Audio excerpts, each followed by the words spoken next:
Bonjour à tous. Aujourd'hui au menu, je vous propose de regarder uniquement 4 graphiques. On regardera, enfin, on se focalisera sur les États-Unis et le Japon, et dans ces pays-là, on regardera les taux à 10 ans d'État, et on fera un petit focus sur les indices boursiers de ces deux pays, donc S&P 500 et Nikkei 225. Donc, si on commence par les taux, taux américains. Donc une confirmation de la cassure de la zone des 3% aux États-Unis. Donc là, je ne reviens pas dessus. C'est une zone depuis très longtemps, c'est une zone clé de résistance. On voit que c'était éventuellement la ligne de coup d'une configuration technique en double bottom de long terme. Donc un point technique très très important. Et ce qu'on est en train de voir, c'est un franchissement de cette zone de résistance de manière assez significative. Ce qui laisse à penser qu'effectivement, on a vu des points bas assez importants donc il y a 2 ans, et qu'on s'oriente vers un changement de tendance potentiellement de long terme. Donc on verra les objectifs dans quelques instants. Au Japon, une situation technique assez similaire, avec sortie de range il y a quelques mois. Donc on avait cassé, je l'avais mentionné à l'époque, le haut d'un triangle de consolidation. Cassure, confirmation avec un pullback sur l'ancienne ligne de résistance, et puis donc là on confirme le changement de tendance. Donc un schéma technique assez haussier en termes de taux à la fois aux États-Unis et au Japon. Donc si on regarde maintenant les objectifs potentiels, donc ça c'est un graphique que je vous avais montré il y a déjà quelques semaines. C'est le point figure sur les taux à 10 ans américains. Donc on voit qu'on a toujours un objectif à 3,50, donc une tendance qui est haussière clairement depuis, pas uniquement depuis quelques mois, mais depuis le début de l'année 2017, avec des objectifs 3,50, et même à long terme, on peut viser des cibles beaucoup plus hautes dans la zone des 4,80. Si on regarde maintenant au Japon, un schéma technique assez similaire, avec une tendance qui devient haussière sur les taux japonais à 10 ans. Donc là, on voit que le changement de tendance est beaucoup plus récent. Ça date de cette année. Donc une première cible à 0,24, et à long terme, on peut très bien envisager un retour sur 0,44, 0,45.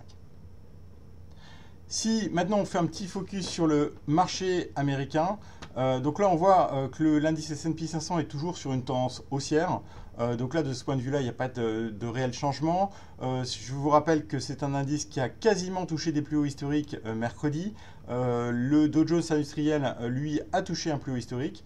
Néanmoins, ce qu'on peut voir, c'est que depuis la fin août, ces plus hauts ne sont plus confirmés par le RSI 14 jours, qui commence à montrer des signes d'essoufflement, donc de divergence baissière. Ce qu'on peut voir en parallèle, ça c'est un graphique que je vous avais montré la semaine dernière, c'est le Russell 2000, qui est un indice assez large, qui commence à s'essouffler très très nettement. Donc ce qu'on peut voir, c'est que c'est un indice qui n'a pas touché de plus haut historique depuis fin août, et qui commence vraiment à montrer des signes de faiblesse. Donc tout ça m'amène à penser que même si on est sur une tendance qui reste haussière sur le S&P 500, on a un indice qui commence à être un petit peu topiche, et qui, à mon avis, va continuer sa phase de consolidation pour revenir sur 2850, qui est la première grosse zone de support, éventuellement 2800, voire 2760, qui est la moyenne mobile de 100 jours. Si on passe maintenant sur le Nikkei 225, donc là, un schéma technique beaucoup plus haussier. On a eu, il y a quelques semaines, comme vous vous en rappelez, une cassure assez importante sur le Nikkei 225, cassure de résistance dans la zone des 23 000.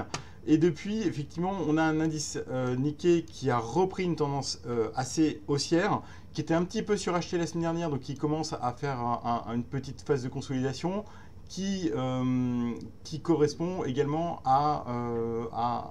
au dollar yen, qui atteint une zone de résistance assez importante à 114. Voilà, donc on voit un schéma technique, même si effectivement on rentre dans une phase de petite consolidation, schéma technique de range, puis après probable poursuite de la hausse. À savoir qu'au Japon, des taux qui redeviennent positifs, c'est plutôt une bonne nouvelle, puisqu'on voit qu'on est en train de sortir de la fameuse trappe à liquidité dans laquelle le Japon était enfermé depuis des décennies. Donc on voit que la remontée des taux peut être éventuellement un facteur de risque aux États-Unis, mais n'est pas du tout pour moi un facteur de risque au Japon et potentiellement un facteur de soutien même du marché action japonais. Si on termine avec un point figure sur le Nikkei, donc on voit un schéma technique assez encourageant, un triple top breakout sur le point figure, donc 1% x3. Donc ce qu'on peut voir, c'est que techniquement, le marché japonais reste plutôt haussier, même très haussier, avec une première cible en point figure à 25 070, et puis une deuxième cible éventuellement à long terme à 28 000 points. Je vous souhaite une très bonne journée.